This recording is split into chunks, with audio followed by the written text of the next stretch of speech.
From ibmtv, International Broadcast Media, this is your report from Washington. The bright light for the day is there are only 33 days left until the election. The American public has spoken. Pre-debate estimates indicated over 110 million Americans were set to tune into the debate. Instead, by the end of the debate, only 73 million were watching.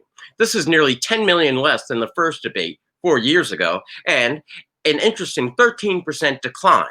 It left a whopping 257 million Americans tuned out. Biden's signature line, quote, "Would you shut up, comma, man," end quote, did summarize viewer sentiment as they changed the channel.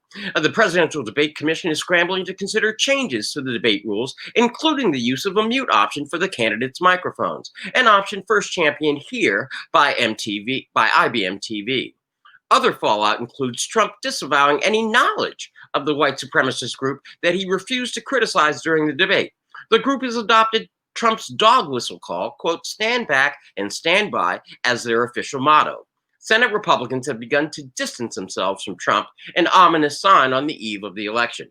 Newsflash, all the political insiders are now focusing on voter suppression issues. Trump will be in New Jersey and New York today. Biden continues on his two-state train campaign through Ohio and Pennsylvania. Under voting with their wallets, from 9 p.m. to midnight, the Biden campaign brought in nearly $10 million from 215,000 donors, according to a Biden campaign official. Biden also saw a dramatic spike in reinforcements. Nearly 100,000 people signed up to volunteer for the Biden campaign during the debate, giving him troops on the ground. A new national average of national polls places Biden leading Trump 7.6%, or 50% to 42%. This is particularly significant given early voting has already begun in many states, possibly locking in Biden's advantage. In other news today, 40,000 airline workers begin losing their jobs. The economic ripple effect is expected to triple the impact. Job cuts are also hitting Goldman Sachs. HBSC started slashing jobs, and Wells Fargo says the layoff will begin soon. The U.S. economy plunged at an unprecedented rate this spring, and even with a record rebound expected in the just-ended third quarter, the U.S. economy will likely shrink this year, the first time that has happened since the Great Recession. The gross domestic product, that is, the economy's total output of goods and services, fell at a rate of 31.4% in the April to June quarter.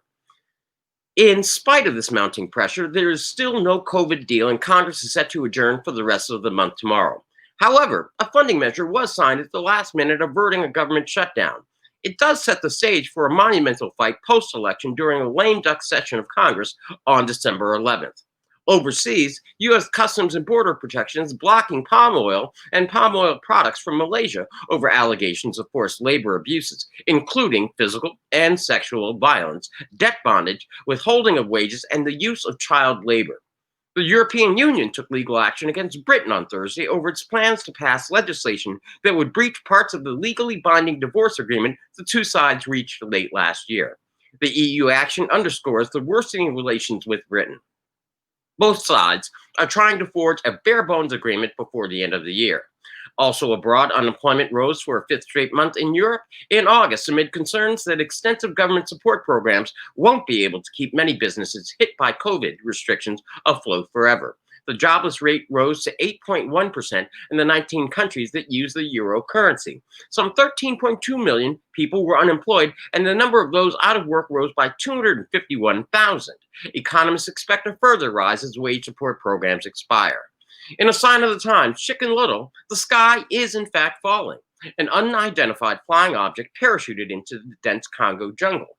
Local authorities detained 2 people for questioning until a subsidiary of Google parent company Alphabet confirmed the device was an internet balloon. Finally, the current COVID death toll from Johns Hopkins is over 206,959 American souls lost and 1,014,557 global souls lost with no end in sight.